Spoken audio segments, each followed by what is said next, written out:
The Coffee-House of Surat, Chapter 3 of Leo Tolstoy's What Men Live By and Other Stories. In the town of Surat in India was a coffee-house where many travelers and foreigners from all parts of the world met and conversed. One day, a learned Persian theologian visited this coffee-house. He was a man who had spent his life studying the nature of the deity and reading and writing books upon the subject. He had thought, read, and written so much about God that eventually he lost his wits, became quite confused, and ceased even to believe in the existence of God. The Shah, hearing of this, had banished him from Persia. After having argued all of his life about the first cause, this unfortunate theologian had ended by quite perplexing himself, and instead of understanding that he had lost his own reason, he began to think that there was no higher reason controlling the universe. This man had an African slave who followed him everywhere.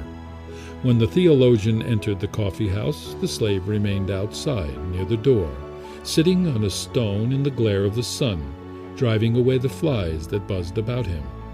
The Persian, having settled down on a divan in the coffee-house, ordered himself a cup of opium. When he had drunk it, and the opium had begun to quicken the workings of his brain, he addressed his slave through the open door. "Tell me, wretched slave," he said, "do you think there is a God or not?" "Of course there is," said the slave, and immediately drew from under his girdle a small idol of wood. "There," he said, "that is the God who had guarded me from the day of my birth. Every one in my country worships the fetish tree, from the wood of which this God was made."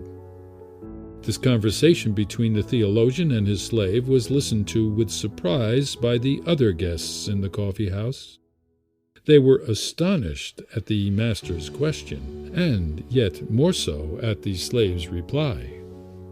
One of them, a Brahmin, on hearing the words spoken by the slave, turned to him and said, "Miserable fool! Is it possible you believe that God can be carried under a man's girdle? There is one God, Brahma, and he is greater than the whole world, for he created it. Brahma is the one, the mighty God, and in his honor are built the temples on the Ganges River, where his true priests, the Brahmins, worship him. They know the true God, and none but they. 1,000 score of years have passed, and yet through revolution after revolution, these priests have held their sway, because Brahma, the one true God, has protected them." So spoke the Brahmin, thinking to convince everyone.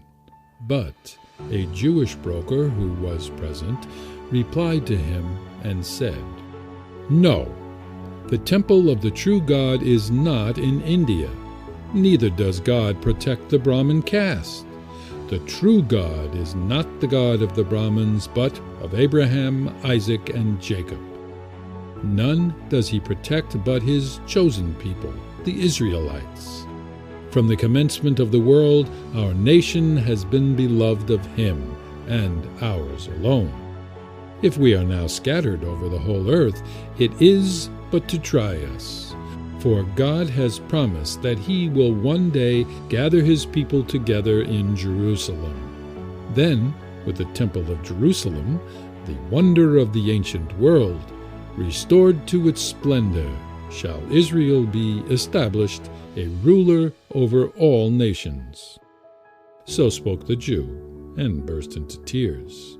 He wished to say more, but an Italian missionary who was there interrupted him. "What you are saying is untrue," he said to the Jew. "You attribute injustice to God. He cannot love your nation above the rest. Nay, rather, even if it be true that of old he favored the Israelites, it is now 1900 years since they angered him and caused him to destroy their nation and scatter them over the earth, so that their faith makes no converts and has died out except here and there. God shows preference to no nation, but calls all who wish to be saved to the bosom of the Catholic Church of Rome, the one outside whose borders no salvation can be found. So spoke the Italian. But a Protestant minister who happened to be present, growing pale, turned to the Catholic missionary and exclaimed, "How can you say that salvation belongs to your religion? Those only will be saved who serve God according to the gospel, in spirit and in truth, as bidden by the word of Christ." Then a Turk, an office holder in the custom house at Surat, who was sitting in the coffee-house smoking a pipe, turned with an air of superiority to both Christians. "Your belief in your Roman religion is vain," he said. "It was superseded 1,200 years ago by the true faith, that of Mohammed. You cannot but observe how the true Mohammed faith continues to spread both in Europe and Asia, and even in the enlightened country of China. You say yourselves that God has rejected the Jews, and, as proof, you quote the fact that the Jews were humiliated and their faith does not spread. Confess then the truth of Mohammedanism, for it is triumphant and spreads far and wide. None will be saved but the followers of Mohammed, God's latest prophet, and of them only the followers of Omar, and not of Ali, for the latter are false to the faith." To this the Persian theologian, who was of the sect of Ali, wished to reply, but by this time a great dispute had arisen among all the strangers of different faiths and creeds present. There were Abyssinian Christians, Lamas from Tibet, Ismailians, and fire worshippers. They all argued about the nature of God and how he should be worshipped. Each of them asserted that in his country alone was the true God known and rightly worshipped. Everyone argued and shouted, except a Chinaman, a student of Confucius, who sat quietly in one corner of the coffee house, not joining in the dispute. He sat there drinking tea and listening to what the others said, but did not speak himself. The Turk noticed him sitting there and appealed to him, saying, "You can confirm what I say, my good Chinaman. You hold your peace, but if you spoke, I know you would uphold my opinion.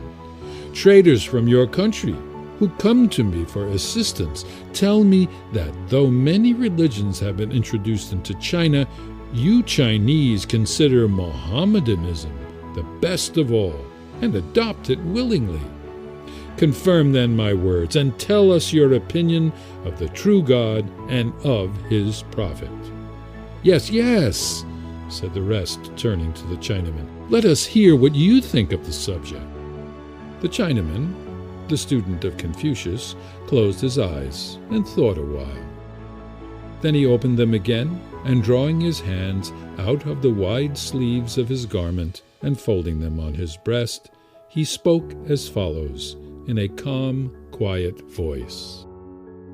"Sirs, it seems to me that it is chiefly pride that prevents men agreeing with one another on matters of faith. If you care to listen to me, I will tell you a story which explains this by example.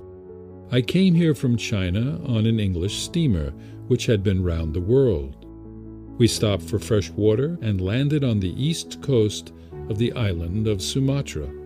It was midday, and some of us, having landed, sat in the shade of some coconut palms by the seashore, not far from a native village. We were a party of men of different nationalities. As we sat there, a blind man approached us. We learned afterwards that he had gone blind from gazing too long and too persistently at the sun, trying to find out what it is, in order to seize its light. He strove a long time to accomplish this, constantly looking at the sun, but the only result was that his eyes were injured by its brightness, and he became blind.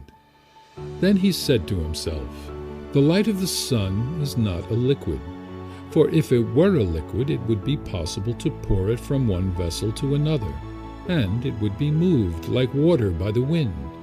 Neither is it fire, for if it were fire, water would extinguish it. Neither is light a spirit, for it is seen by the eye. Nor is it matter, for it cannot be moved.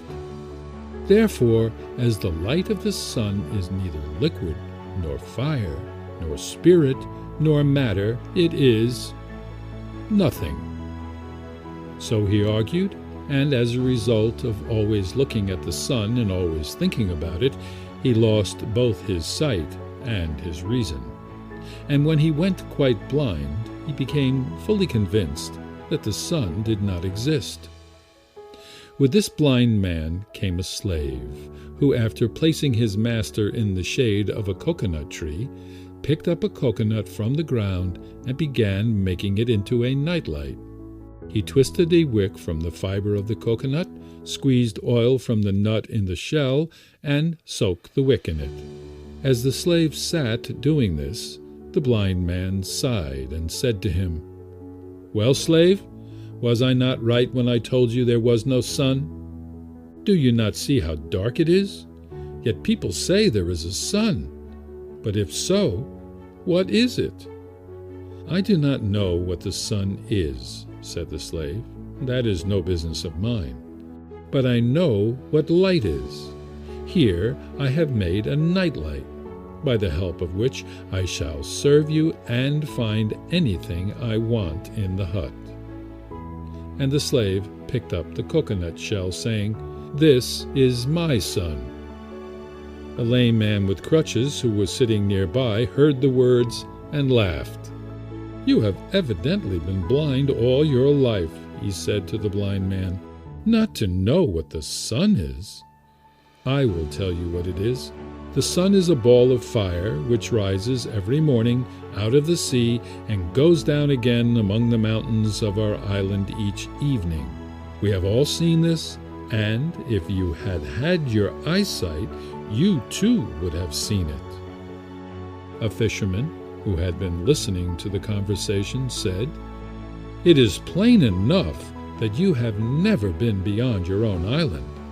If you were not lame, and if you had been out as I have in a fishing boat, you would know that the sun does not set among the mountains of our island, but it rises from the ocean every morning, so it sets again in the sea every night. What I am telling you is true, for I see it every day with my own eyes."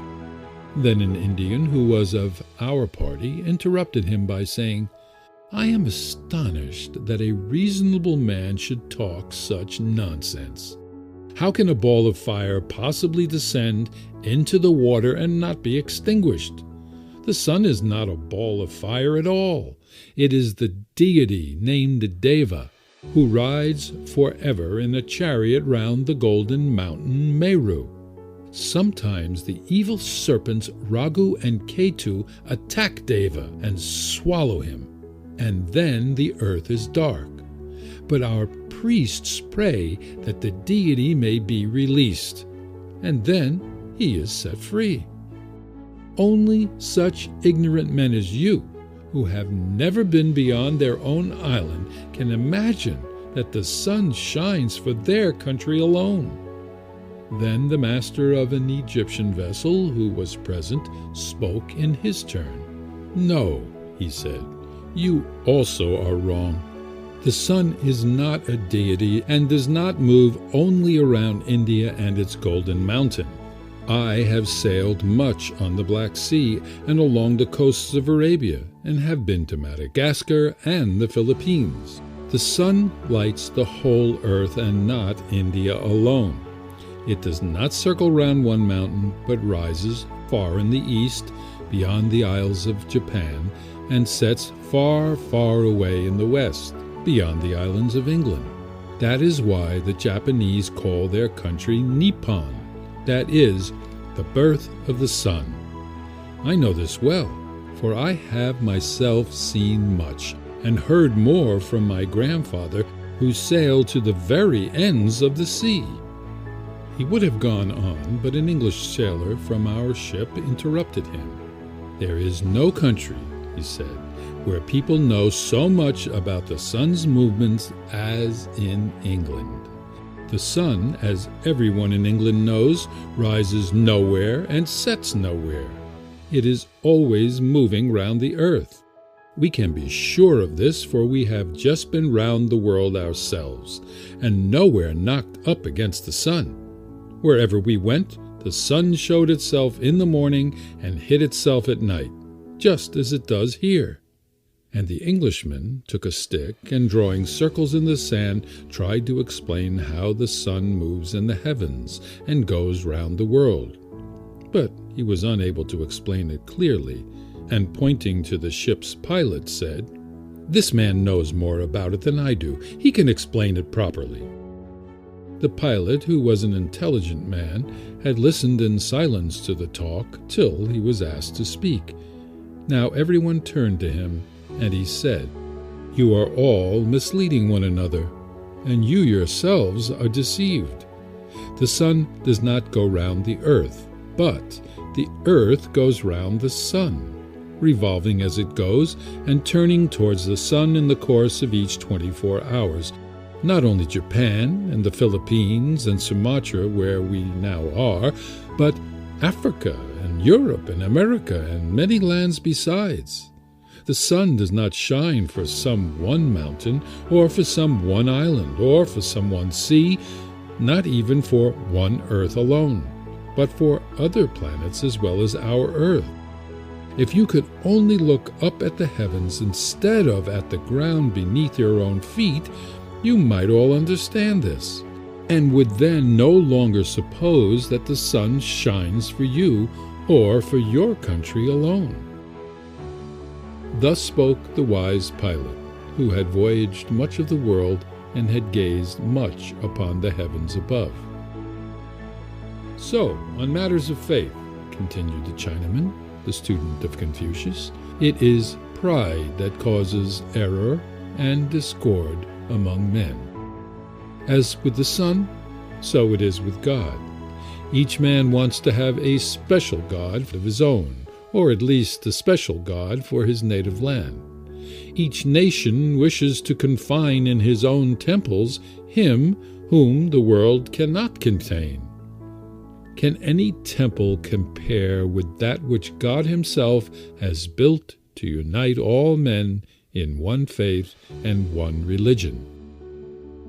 All human temples are built in the model of this temple, which is God's own world. Every temple has its fronts, its vaulted roof, its lamps, its pictures or sculptures, its inscriptions, its books of law, its offerings, its altars, and its priests. But in what temple is there such a font as the ocean, such a vault as that of the heavens, such lamps as the sun, moon, the stars, or any figures to be compared with living, loving, mutually helpful men? Where are there any records of God's goodness so easy to understand as the blessings which God has strewn abroad for man's happiness? Where is there any book of the law so clear to each man as that written in his heart? What sacrifices equal to the self-denials which loving men and women make for one another? And what altar can be compared with the heart of a good man, on which God himself accepts the sacrifice? The higher a man's conception of God, the better will he know him, and the better he knows God, the nearer will he draw to him, imitating his goodness, his mercy, and his love of man. Therefore, let him who sees the sun's whole light filling the world refrain from blaming or despising the superstitious man, who in his own idol sees one ray of that same light. Let him not despise even the unbeliever, who is blind and cannot see the sun at all." So spoke the Chinaman, the student of Confucius, and all who were present at the coffee-house were silent and disputed no more as to whose faith was the best. End of The Coffee-House of Surat by Leo Tolstoy, from What Men Live By and Other Stories.